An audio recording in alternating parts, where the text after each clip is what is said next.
La Navidad que hoy celebramos no nació del amor, ni de la esperanza, ni de la paz. Nació del miedo. De un miedo tan antiguo que precede a cualquier religión moderna, a cualquier iglesia, a cualquier cruz. Durante miles de años, la llegada de diciembre significaba una sola cosa: el mundo estaba entrando en su fase más peligrosa, y nadie sabía si lograría salir de ella con vida. Las noches se alargaban, el frío mataba cosechas, los animales desaparecían y el sol parecía retirarse lentamente del cielo. Para las civilizaciones antiguas, esto no era un fenómeno astronómico, era una señal. El sol estaba muriendo, y si el sol moría, todo moría con él. La oscuridad no era simbólica, era real, física, palpable. Por eso diciembre no era un mes de celebración, sino de vigilancia, de rituales, de líquido hemático. Se creía que fuerzas invisibles caminaban libremente entre los vivos durante estas noches.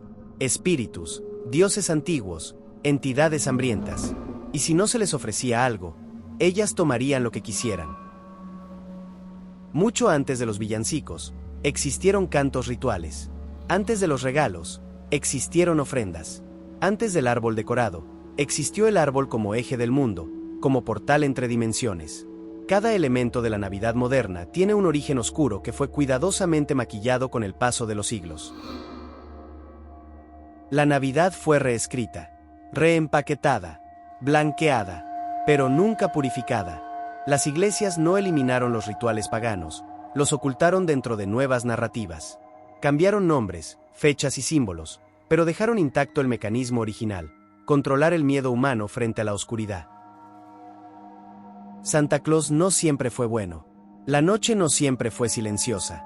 Y la infancia no siempre fue protegida.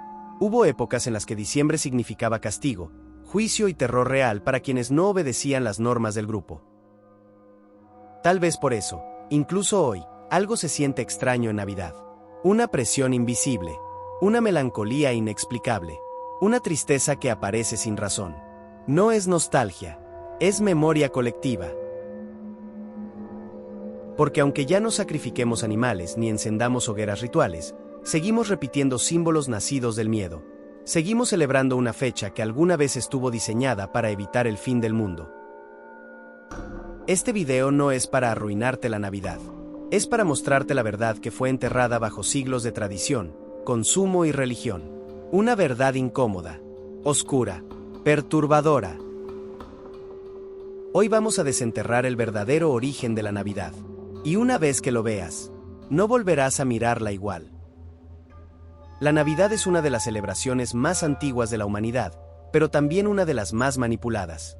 Su historia no es lineal, ni inocente, ni limpia.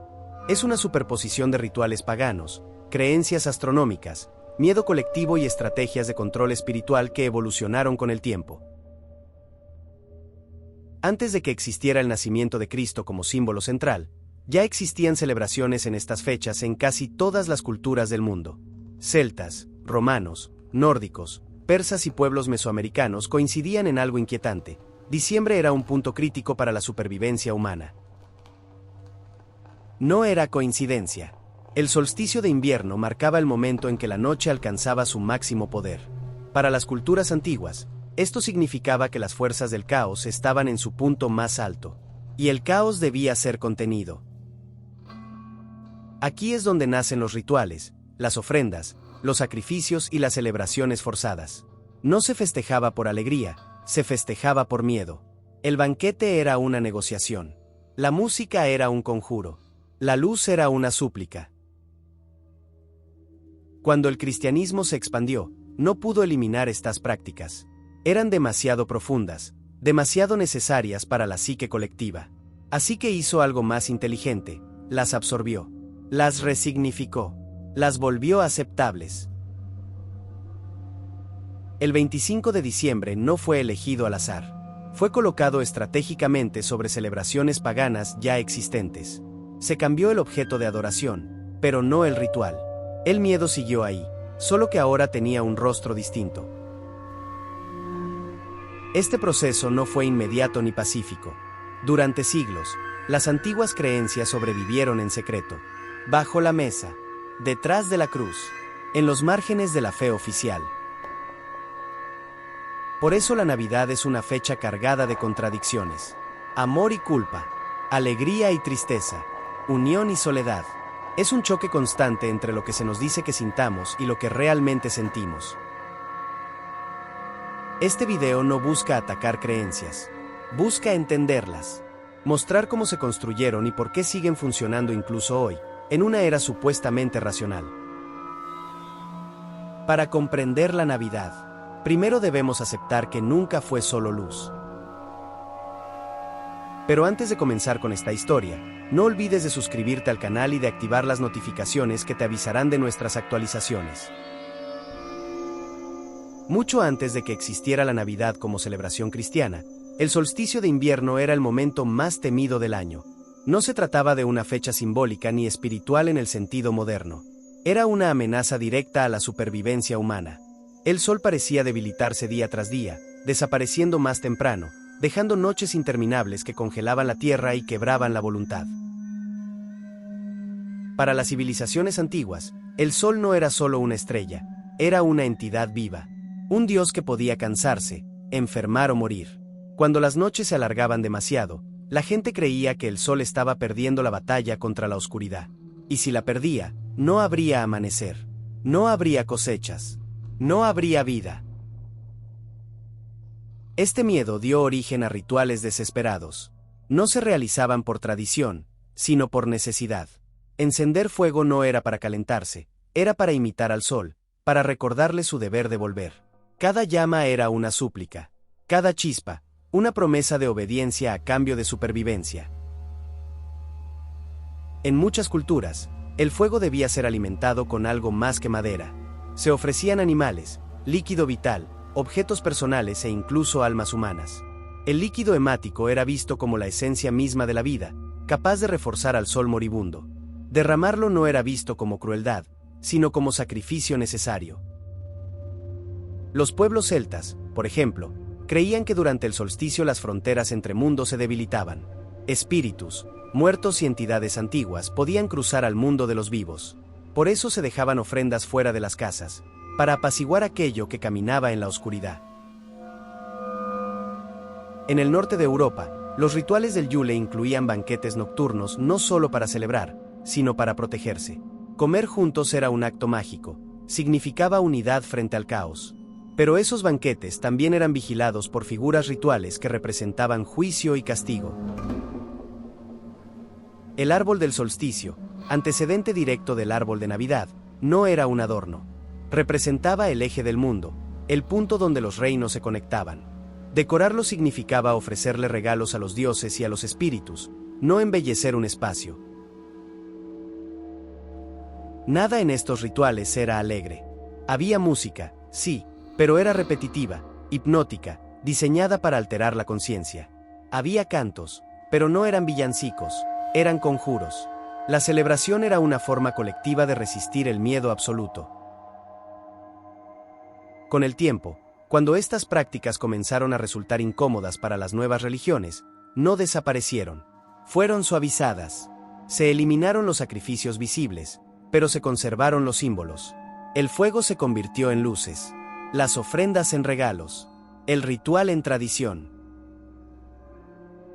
La Navidad nació exactamente aquí, en el intento desesperado de evitar que la noche fuera eterna.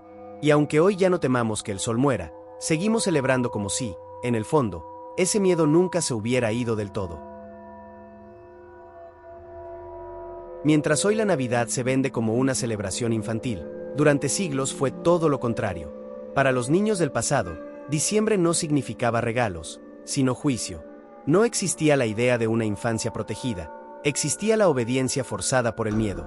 Y ese miedo tenía rostro, cuernos y cadenas.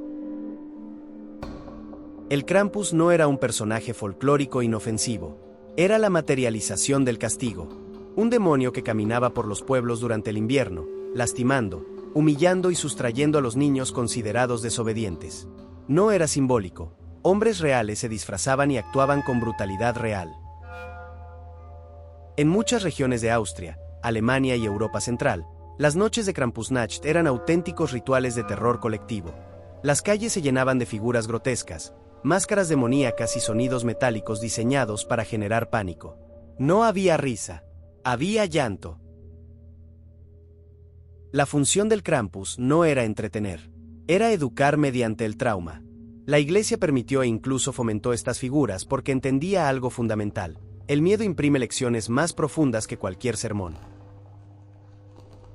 El Krampus no estaba solo. Existían otras entidades invernales encargadas de castigar: el Perchta, que abría el vientre de quienes desobedecían; el Nech Ruprecht, que lastimaba hasta tirar líquido rojo; el Frau Oye, que castigaba con locura y desgracia. La Navidad era una temporada de vigilancia espiritual. Estas figuras funcionaban como una extensión del juicio divino. No era Dios quien castigaba directamente, sino sus emisarios monstruosos. Así, el miedo se volvía cotidiano, invisible, constante. Las máscaras usadas en estos rituales no eran disfraces, eran herramientas. Se creía que quien las portaba canalizaba la energía de la entidad representada. Por eso las procesiones no eran juegos, eran posesiones simbólicas aceptadas por la comunidad. Incluso hoy, cuando vemos desfiles modernos del Krampus, algo resulta inquietante. No parecen celebraciones familiares, parecen descargas de brutalidad contenida. Gritos, fuego, sustancias etílicas, porrazos.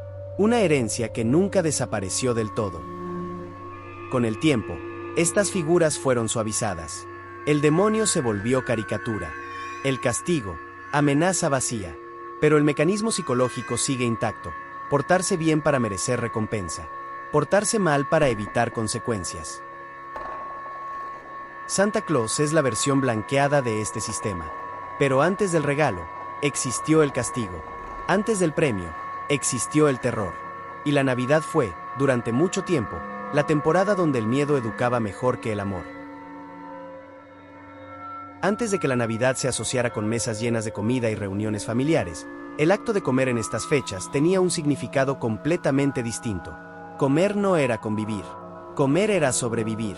Y, en muchos casos, implicaba deceso. El invierno no perdonaba, y la escasez obligaba a tomar decisiones que hoy resultarían impensables. En múltiples culturas antiguas, el solsticio de invierno exigía sacrificios reales. No como símbolo, sino como intercambio. La lógica era simple y brutal. Si el sol estaba muriendo, había que alimentarlo. Y la forma más poderosa de alimento era la vida misma. El líquido vital se concebía como energía pura. Los sacrificios animales eran comunes, pero no siempre suficientes. Existen registros históricos y arqueológicos que apuntan a ofrendas de humanos en contextos rituales de invierno. Prisioneros de guerra, esclavos o miembros marginados de la comunidad eran ofrecidos como regalos a los dioses para asegurar el retorno de la luz. Estos sacrificios no siempre eran públicos. En muchos casos se realizaban en bosques, cuevas o espacios sagrados alejados de la vista común. El secreto era parte del ritual. El deceso debía ocurrir en silencio, lejos de miradas que pudieran debilitar su poder. Después del sacrificio venía el banquete. Pero no era una celebración alegre. Era un acto funerario. Comer carne ofrendada significaba absorber la fuerza vital del ofrecimiento. Beber significaba sellar un pacto colectivo. Quien participaba quedaba espiritualmente ligado al ritual. En algunas culturas, el banquete incluía prácticas que hoy rozarían la antropofagia ritual. No por hambre, sino por creencia. Se pensaba que consumir una parte del sacrificado otorgaba protección, fertilidad o fuerza para sobrevivir el invierno. La idea de compartir comida nació aquí, en un contexto oscuro. Compartir significaba pertenecer. Rechazar comida era una ofensa espiritual. Y traicionar después de haber compartido un banquete se consideraba una de las peores maldiciones posibles. Con la llegada del cristianismo, estos rituales se volvieron inaceptables de forma pública. Pero no desaparecieron del todo. Se transformaron. El sacrificio se volvió simbólico. El líquido vital se volvió vino. El cuerpo se volvió pan. El ritual permaneció. La mesa navideña moderna conserva esa estructura ancestral. Abundancia frente al miedo a la escasez, unión frente a la amenaza externa, consumo como acto casi sagrado. Aunque ya no lo recordemos, seguimos repitiendo un ritual de supervivencia. La Navidad se construyó sobre deceso ritual, líquido hemático ofrecido y banquetes que sellaban pactos. No fue una fiesta inocente. Fue una negociación con fuerzas que se creían capaces de decidir si el mundo vería otro amanecer. La figura de Santa Claus es presentada hoy como un símbolo de bondad, generosidad y magia infantil. Sin embargo, su estructura psicológica es profundamente inquietante. Un ser omnipresente, invisible, que observa constantemente el comportamiento humano, registra faltas y recompensas, y decide quién merece y quién no. Ese arquetipo no nació con la Navidad moderna. Es mucho más antiguo y mucho más oscuro. Antes de Santa, existieron dioses invernales que recorrían el cielo durante el solsticio observando a los humanos. En la mitología nórdica, Odín cabalgaba por los cielos en noches de invierno, acompañado de espíritus y animales, vigilando hogares y juzgando conductas. No traía regalos por bondad, sino recompensas por lealtad y obediencia. La idea de te está observando incluso cuando duermes no es un invento moderno para niños. Es una técnica ancestral de control. La vigilancia constante internalizada genera autocensura, culpa y miedo incluso cuando no hay una autoridad presente. Santa no necesita castigar directamente, basta con que creas que puede hacerlo. Las listas de niños buenos y malos replican sistemas antiguos de juicio espiritual, registros kármicos, libros del destino, balanzas morales. La conducta deja de ser ética y se vuelve transaccional. Si te portas bien recibes, si te portas mal pierdes. La moral se convierte en premio. Incluso el acto de dejar comida para Santa tiene raíces rituales. No es cortesía, es ofrenda. En el pasado, se dejaba comida para entidades nocturnas con el fin de evitar castigos o desgracias. Santa heredó ese lugar simbólico, una presencia que debe ser apaciguada. El trineo volador, los renos y el viaje nocturno no son elementos inocentes. Representan tránsito entre mundos, movimiento sobrenatural, capacidad de entrar a espacios privados sin ser visto. Santa no toca la puerta, entra, observa y juzga. Desde el punto de vista psicológico, Santa entrena desde la infancia la aceptación de la vigilancia. Normaliza la idea de que ser observado es natural, que la intimidad no existe, que siempre hay alguien mirando. Es una preparación temprana para sistemas más complejos de control social. Cuando los niños crecen y dejan de creer en Santa, el arquetipo no desaparece, solo cambia de forma. Se convierte en autoridad, en sistema, en algoritmo, en mirada invisible. El mecanismo ya fue instalado. Por eso Santa nunca desaparece del todo. Se adapta. Se vuelve meme, marketing, tradición. Pero su núcleo permanece intacto: vigilancia, juicio, recompensa y castigo. Un dios antiguo vestido de rojo. Santa Claus no es solo un personaje navideño. Es uno de los sistemas de control más eficaces jamás creados. Porque no necesita imponerse por la fuerza. Solo necesita que creas. La Navidad moderna ya no necesita sacrificios visibles, demonios ni castigos físicos. Evolucionó. Se volvió más sofisticada. Hoy, el control no se ejerce a través del miedo explícito, sino mediante la culpa emocional, la presión social y la obligación de sentirse feliz. Y ese mecanismo es incluso más efectivo que el terror antiguo. Cada diciembre se activa el mismo guión colectivo. Debes reunirte, debes comprar, debes regalar, debes sonreír. Si no lo haces, algo está mal contigo.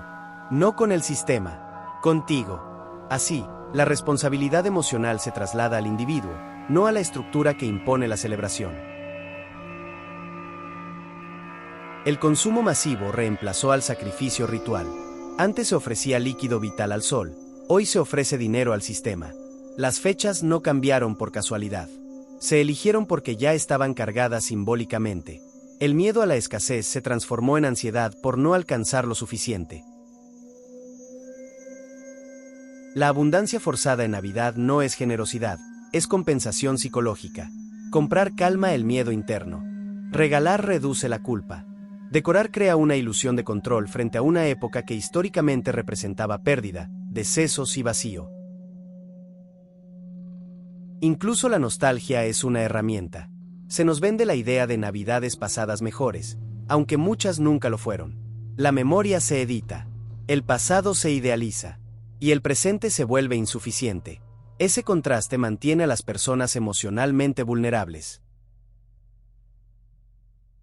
La soledad navideña no es un efecto secundario, es parte del diseño. Quien no encaja en el ritual se siente defectuoso, aislado, fuera del círculo, exactamente como ocurría en los antiguos rituales paganos con quienes no participaban. La Navidad actual sigue siendo un ritual colectivo, solo que ya no se reconoce como tal. Se repiten símbolos, gestos, palabras y conductas sin cuestionarlas. Y todo ritual que no se cuestiona, controla. Por eso esta fecha genera picos de ansiedad, depresión y conflicto familiar. No porque la gente esté rota, sino porque el ritual exige una emoción específica que no todos pueden ni quieren sostener. El miedo ancestral a la oscuridad no desapareció. Se transformó en miedo al fracaso, a la soledad, a no pertenecer. El invierno sigue siendo psicológico. La Navidad no dejó de ser un mecanismo de supervivencia. Solo cambió el tipo de sacrificio que exige. Y ahora, el precio se paga por dentro. La Navidad nunca fue solo una celebración. Fue un ritual de supervivencia, de miedo, de control, de negociación con fuerzas que se creían capaces de decidir el destino del mundo. Y aunque hoy ya no lo admitamos, seguimos participando en él. Los dioses cambiaron de nombre, los sacrificios cambiaron de forma, pero la estructura permanece intacta. Repetimos gestos antiguos creyendo que son modernos. Obedecemos rituales creyendo que son tradiciones. Tal vez por eso esta fecha pesa. Tal vez por eso incomoda. Tal vez por eso no todos sonríen, aunque se espere que lo hagan. La Navidad no siempre fue luz, y no todos nacieron para celebrarla igual. Conocer el origen no destruye la magia, la transforma, te devuelve el poder de elegir qué repetir y qué romper. Porque el ritual solo controla mientras permanece inconsciente. Si este video te incomodó, si sentiste que algo encajó demasiado bien, suscríbete a Rumbo al Pasado. Aquí no venimos a tranquilizarte, venimos a mostrarte lo que otros prefieren ocultar.